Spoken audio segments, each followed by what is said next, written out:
Bom, gente, a gente vai tratar de um assunto agora no Jornal da Pop, que é a questão do auxílio-doença. Nós temos aqui a advogada Andréa Paixão Dias. Bom dia. Bom dia. Tudo bem? Tudo bem. Maravilha, Andréa. O INSS, nos últimos dias, fez um pente fino na questão dos auxílios-doença. Por que o INSS tomou essa atitude, Andréa? Essa atitude é um programa de revisão, né, dos benefícios por incapacidade para combater fraude. Então, eles estão convocando, né, com relação ao auxílio-doença. A última convocação acabou ontem, né? Agora Sim. Os próximos vão ser com relação às aposentadorias por invalidez. Então, é uma convocação. Após essa convocação, o beneficiário deve entrar em contato com o INSS pelo 135 para marcar a perícia para quem não tem o seu benefício cortado. André, então é uma primeira etapa desse pente fino, seria isso, né? Isso, uma primeira etapa nos benefícios auxílio-doença. Semana passada, né, o governo comunicou que a próxima etapa vai ser com relação às aposentadorias por invalidez.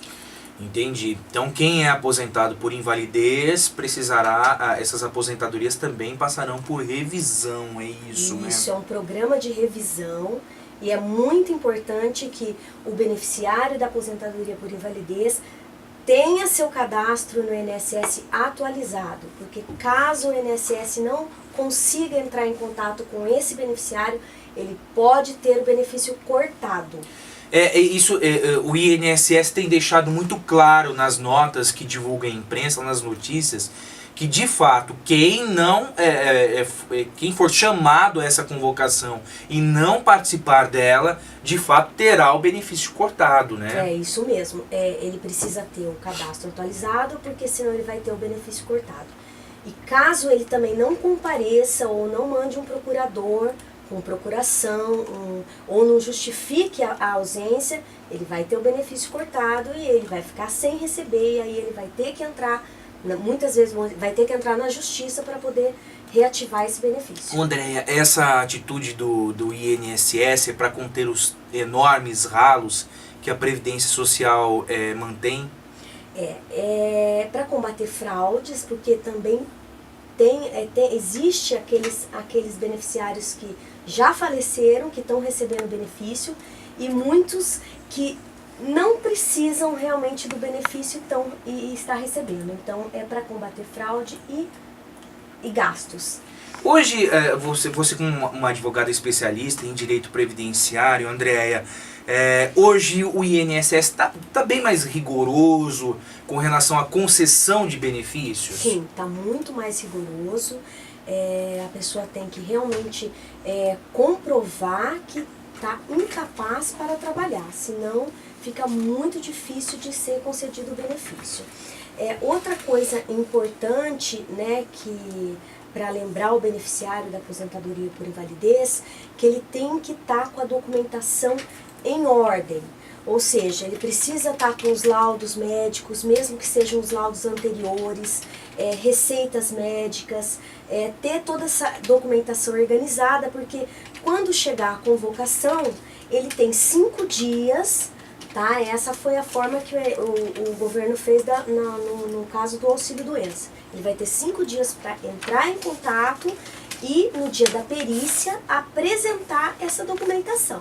Então, é importante que ele esteja com essa documentação organizada, porque o perito ele vai analisar esses laudos, essas receitas médicas.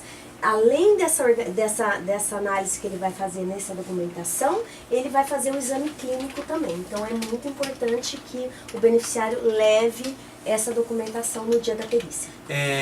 E sem todos os documentos, a pessoa corre algum risco de repente, perder esse benefício, André? Sim, existe o risco porque o perito ele vai analisar a situação, a incapacidade que ele tem através desses documentos, né, através dos exames médicos, dos laudos, das receitas e do exame clínico. Então, caso o beneficiário não leve esses documentos, corre o risco sim de ter o benefício cortado. André, eu tive acesso a uma experiência, né? A pessoa passou por um médico, O médico atestou que essa pessoa tinha problemas pulmonares e deu um atestado de 3 meses. Mas esse médico que atendeu foi um médico da rede, né? E aí essa pessoa teve de passar pelo médico da perícia. O médico da perícia, rigoroso, não atestou os 3 meses. Então, existe um rigor enorme da Previdência Social para conter esse enorme... muitos dizem que há um rombo na Previdência, outros dizem que não. Mas na teoria do governo, então, para conter esse rombo da Previdência, né? Isso, a ordem do governo ajustar, né, cada vez mais, apertar cada vez mais a concessão dos benefícios por incapacidade. Os números com relação ao auxílio acidente foi que cortaram pelo menos metade dos benefícios que foram concedidos. Então, a ordem realmente cancelar os benefícios dos beneficiários que não comprovarem que têm a incapacidade para o trabalho. André, me explica essa questão da aposentadoria por idade, ela será automática, é isso? Explica pra gente. Isso. A aposentadoria por idade, o governo vai entrar em contato, né, com o beneficiário que já preenche os requisitos, né, para concessão dessa aposentadoria, e ele vai poder confirmar isso pelo 135. A única questão é que o INSS ele vai verificar isso na base de dados dele, do CNIS, e muitas vezes essa base de dados não está atualizada. Então, pode ser que aquele que já tenha o tempo para se aposentar não vai conseguir se aposentar. Então, é importante consultar um especialista realmente para verificar se está correto ou não. No caso, um advogado, né, Andréia? Isso, exatamente. Veja só essa questão do CNIS aí. Eu mesmo fui vítima disso. Eu tive uma curiosidade um dia, Estela, de saber o tempo de contribuição. A minha contribuição. Aí tinha um dado errado de uma outra emissora de rádio que eu trabalhava. E eu ia perder 5 anos praticamente de registro, né? Por conta desse... Mas é claro, evidentemente dá para corrigir depois. Mas essa correção de dados é muito importante. De repente a pessoa pode até agendar uma consulta ao INSS e consultar, ver quanto tempo de trabalho, quanto tempo de registro. Isso é fundamental também. E isso é possível, né, Andréia? Isso.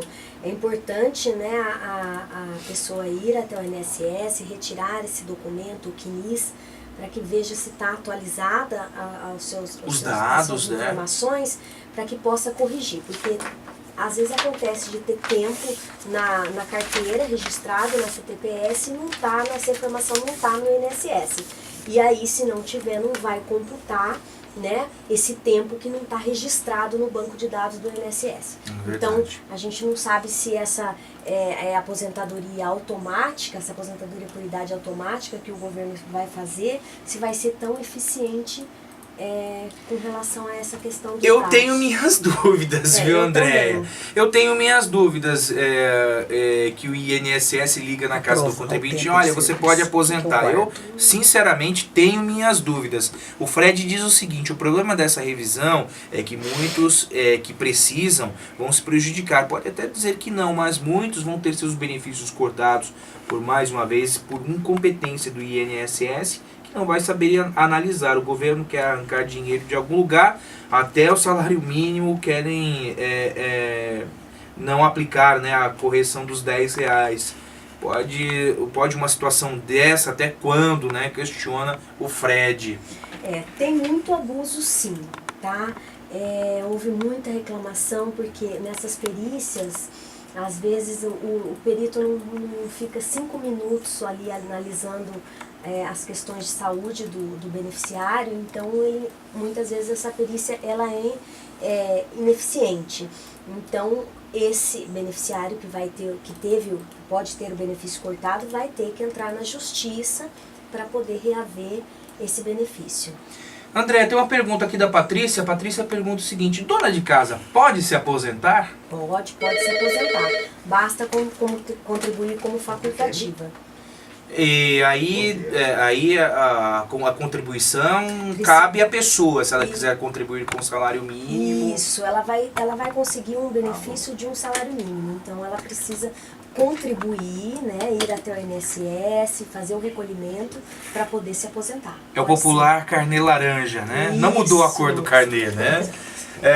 Camila Fernandes, bom dia pra você. Bom, gente, a gente retornou a transmissão na live do Face, tá? Tem pergunta? Tem pergunta? Então vamos a pergunta do ouvinte. Bom dia. Quem? Tudo bem? Tudo jóia? Pois não, Flávia. Ah, não, sem problema. Não, relaxa. Aham.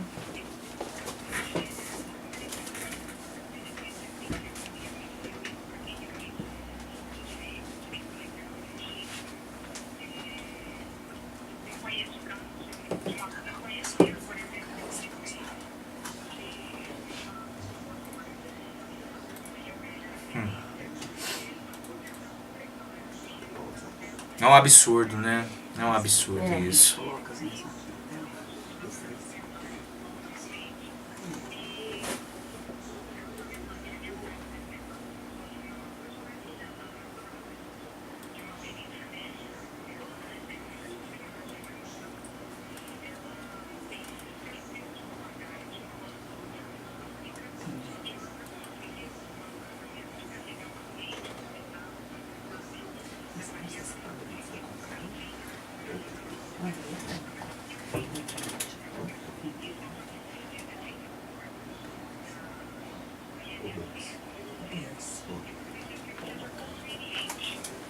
Certo.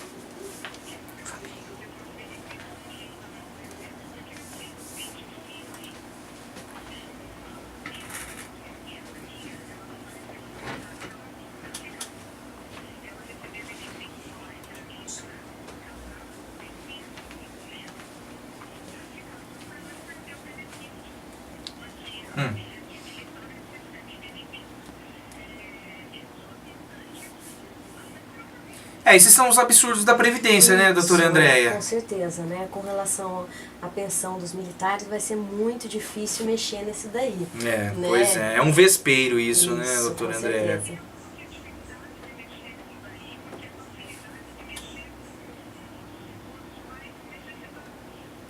Os mais necessitados que acabam pagando a conta, né? Pois é. Infelizmente,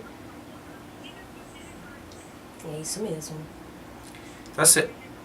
Mas revolta a todos, viu, Andréia? Não só a você, viu? A verdade é essa. Tem alguma pergunta para a doutora Andréia, Flávia? Aham.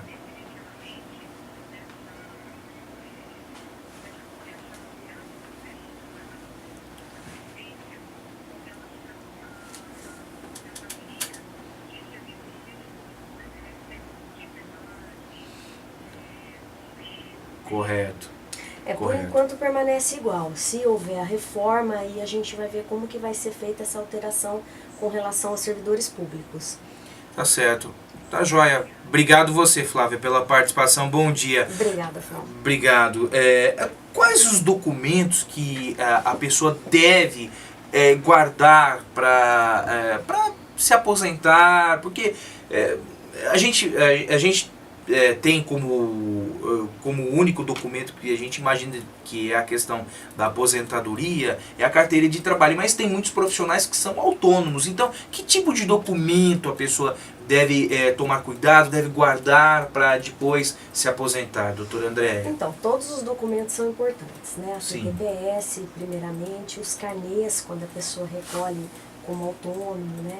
Se ela trabalhou em atividade rural, todos os documentos, mesmo a certidão de nascimento de um filho, um documento da terra que ela trabalhou, então, carteira de vacinação, título de eleitor, alistamento, todos os documentos são importantes para a aposentadoria.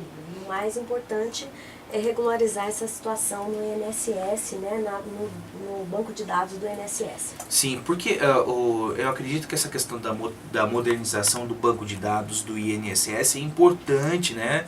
mas não uma garantia total de que todos os locais que a pessoa trabalhou esteja registrado no INSS, Não, né? a grande maioria dos casos que eu acompanho não está correto, não está atualizado. Precisa ser feito isso. A gente hoje faz quando dá entrada na aposentadoria. Precisa regularizar, senão vai contar tempo a menos, a mais e precisa fazer esse acerto. Pois é. Doutora Andréia, qual a sua opinião sobre a reforma da Previdência? Eu acho que essa é a pergunta que não quer calar, né? A reforma sempre é importante, né? Sempre é bom ter reforma, mas não uma reforma que só beneficia um lado Tem dois pesos e duas medidas, Isso, né, doutora Andréia? Né? E a reforma, como está hoje, a proposta, como foi apresentada, ela tem só desvantagem para o trabalhador. Né? Então, realmente a conta não fecha. A conta não fecha porque o governo retira parte do que foi arrecadado na Previdência e desvia para outras despesas. Então, realmente a conta não fecha. Então, por isso da reforma. Então, a reforma precisa ser feita, mas desde que seja bom para os dois lados. Pois é, porque muitos trabalhadores não têm culpa de ter começado a trabalhar com 15, 16 anos. Eu já tenho 24 anos de contribuição, eu queria me aposentar com 53 anos. Agora que eu penso que vão mudar a Previdência e que eu não poderei me aposentar com 53 anos, dá vontade de chorar, viu, doutora? Bastante coisa vai mudar. Estão querendo tirar os direitos daquele trabalhador que trabalha em situação especial, Pois né? Com agentes agressivos, né? Uma aposentadoria que foi... Trabalho insalubre, né? Uma aposentadoria que foi uma luta de muitos anos, os seus direitos sociais mesmo, né? Estão querendo acabar por idade. A mulher, vai aumentar a idade da mulher, né? Então, bastante coisa vai mudar. Então, vamos aguardar para ver se esse texto ainda vai ser alterado antes da aprovação. A senhora acredita que o INSS hoje é deficitário mesmo? Como o governo diz? Com base nas pesquisas, né, eu acredito que não. Mas o governo, é isso que o governo apresenta, né, que é deficitário. Eu acredito que não, porque eu acho que parte daquilo que é arrecadado é desviado e por isso que a conta não fecha. Sem dúvida. Mas essa é só a minha... É uma opinião enquanto uma especialista em direito previdenciário, né? Então, doutora Andréia, quem foi convocado, recebeu essa cartinha do INSS, mas tem vários pontos de interrogação, não sabe que tipo de atitude adotar. Qual é a orientação que a senhora passa para esse trabalhador que eventualmente foi convocado pelo pente fino? Então, esse beneficiário, né, assim que ele receber a carta de convocação, ele deve entrar em contato em 5 dias, né, no 135, para agendar a perícia. E levar essa documentação que nós falamos agora há pouco, né, os exames médicos, receita médica, relatório médico, no dia da perícia. Então ele deve entrar em contato assim que ele receber a carta de convocação pelo prazo de 5 dias. 5 dias. Isso. Perdeu esse prazo? Se ele perder, ele pode ir até o INSS justificar, né, para marcar a perícia, porque senão ele pode ter o benefício dele cortado. Tá, tem uma pergunta aqui do William. Bom dia, doutora. Bom dia. Andréia, bom dia, pessoal da POP. Bom dia. Auxílio doença previdenciário. Vai mexer? Obrigado, bom dia. Isso, o auxílio previdenciário, você diz com relação ao pente fino, já mexeu, já foi feitas as convocações, né? Então, o pessoal que recebe o auxílio doença já foi convocado. Se a pessoa que recebe e ainda não foi convocada, deve entrar em contato pelo 135 e verificar se o seu cadastro está atualizado. Ele diz assim, auxílio acidente, William, tá pedindo uma correção aqui, auxílio acidente. Tá, o auxílio acidente, ele disse, vai mexer com a reforma do acidente não, né? Vai prevalecer a regra que é a regra atual. Mas como esse texto ainda não foi aprovado, pode haver alguma mudança sim. Ele está agradecendo aqui a sua a sua resposta, doutora Andréia. Tem uma outra pergunta aqui. Uma pessoa que trabalhou com 15 anos carteira registrada e hoje está com uma doença grave, pode se aposentar? Pergunta da Maria Aparecida. Se ele contribui, ele deve entrar em contato com o INSS se ele está com algum problema de saúde para tentar o benefício auxílio-doença. Né? Se ele contribui, ele tem direito a um benefício. Precisa levar os exames médicos, relatórios médicos, vai passar pela perícia e o perito tem que atestar que ele está incapaz para o trabalho, porque não basta que a pessoa seja portador de uma doença. Então, você pode portar uma doença mas e ser capaz para trabalhar, né? Você tem que estar incapaz para o trabalho. O Sidney está perguntando o seguinte: minha mãe é aposentada por invalidez, deficiência visual, desde 2004. Ligamos no 135 do INSS para saber se seria necessário comparecer ao posto local. Fomos informados que ela não está inclusa. Podemos confiar nessa informação? Existe uma parcela que é isento desse pente fino, né? Foi uma ótima pergunta, porque quem tem acima de 60 anos ou já recebe o benefício há mais de 15 anos está isento desse pente fino. Então se vocês entrarem em contato pelo 135, né, e o INSS passou essa informação, eu creio que a sua mãe pode estar incluída nessa parcela. A informação é correta, verídica, né? O Henrique não é pergunta, mas ele disse que está curtindo, parabenizando pela entrevista. Obrigado, Henrique, pela sua participação. Bom, doutora, deixa eu ver se tem mais alguma pergunta. Não, tá tudo ok. Doutora Andréia, muito obrigado pela sua participação. Foi muito legal, muito interessante, porque são assuntos que mexem com a sociedade e essa é a nossa proposta, trazer assuntos que mexem com a comunidade. Com certeza, é um assunto que está na pauta, né? Sem então dúvida. É sempre importante esclarecer para todo mundo os seus direitos.